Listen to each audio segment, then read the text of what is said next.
আজকে Nilima cooking show থেকে বানাতে চলেছি টক করলা। আমি এই যে করলা নিয়ে এসেছি, এবার করলাগুলোকে এই যে কেটে আমি ভেতর থেকে এই দানাগুলোকে ছাড়িয়ে নেব। আগে এই যে এইভাবে আমি সব করলাগুলোর দানা ছাড়িয়ে নেব, নিয়ে তারপর আমি দানাগুলো এইভাবে সব বার করে নেব। তারপর আমি কিভাবে বানাচ্ছি আপনারা দেখতে থাকুন। আমি এইভাবে সব করলাটাকে এইভাবে কেটে আমি দানা ছাড়িয়ে নেব। এই যে কাঁচা আম দিয়ে টক করলা বানাবো। এই যে আমটাকে আমি ছাড়িয়ে নিচ্ছি, তারপর আমি ঘষে এটাকে আমি ওর সঙ্গে কিভাবে দিচ্ছি আপনারা দেখুন, দেখতে থাকুন।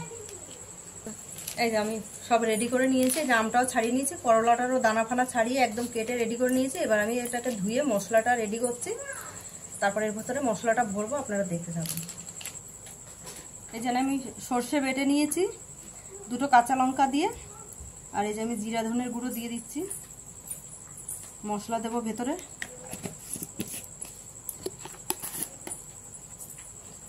দিয়ে দিচ্ছি হলুদ গুঁড়ো পরিমাণ মতন, আর দিয়ে দিচ্ছি অল্প করে নুন।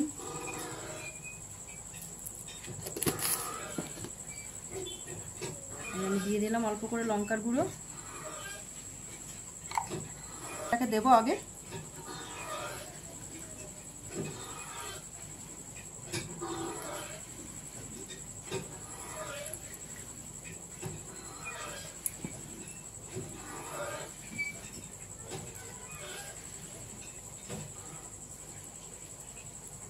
মশলাটা এই যে ভেতরে দিয়ে দিচ্ছি।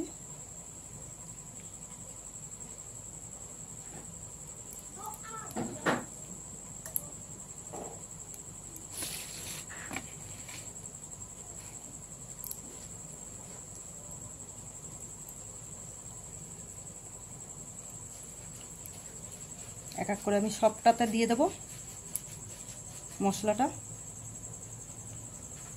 এই যে আমি সুতো দিয়ে একটু বেঁধে দিচ্ছি, কারণ না হলে যে কেটে দিয়েছি মশলা ভরেছি বেরিয়ে যাবে ভাজার সময়। এই যে আমি বেঁধে দিলাম, তাহলে মশলাটা বেরিয়ে যাবে না।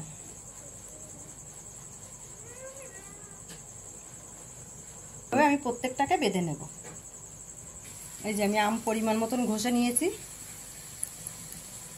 এই আমটা দিয়ে দেবো। এই যে করলাগুলো বাঁধা হয়ে গেছে মশলা দিয়ে। এবার আমি বসাবো আস্তে আস্তে। আমি কড়াই বসিয়ে দিয়েছি, গ্যাস ধরিয়ে দিলাম।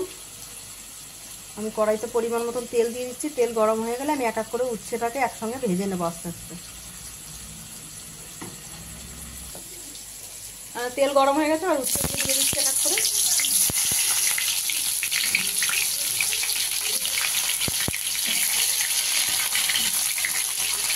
এবার আস্তে আস্তে এটা আমি ঢাকা দিয়ে দিয়ে ভাজবো। আমি দিয়ে দিলাম আমটাকে।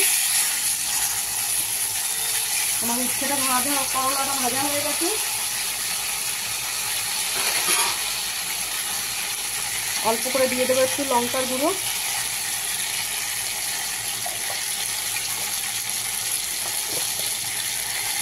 অল্প করে দিয়ে দেবো একটুখানি নুন।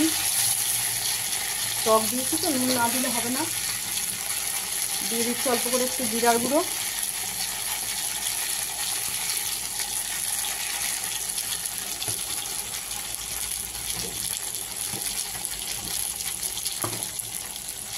অল্প করে একটু হলুদ দিয়ে দিলাম।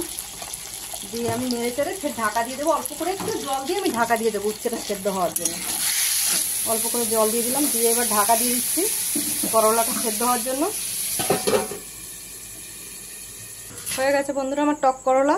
এবার আমি নামিয়ে দিচ্ছি। দেখুন বন্ধুরা, এই যে টক করলা বলে একে, এই যে বানিয়েছি। আপনাদের ভালো লাগলে আপনারাও বাড়িতে এরকম বানিয়ে খেয়ে ট্রাই করে দেখতে পারেন। আর ইউটিউবে নীলিমা কুকিং শো বলে চ্যানেল খোলা আছে, আপনারা সেখানে সাবস্ক্রাইব, লাইক, কমেন্ট, শেয়ার বেশি বেশি করে দেবেন। আর ফেসবুকের বন্ধুরা আপনারাও লাইক, কমেন্ট, শেয়ার বেশি বেশি করে দেবেন। আর নীলিমা পেজ খোলা আছে, আপনারা সেখানে ফলো করে লাইক, কমেন্ট, শেয়ার বেশি বেশি করে দেবেন।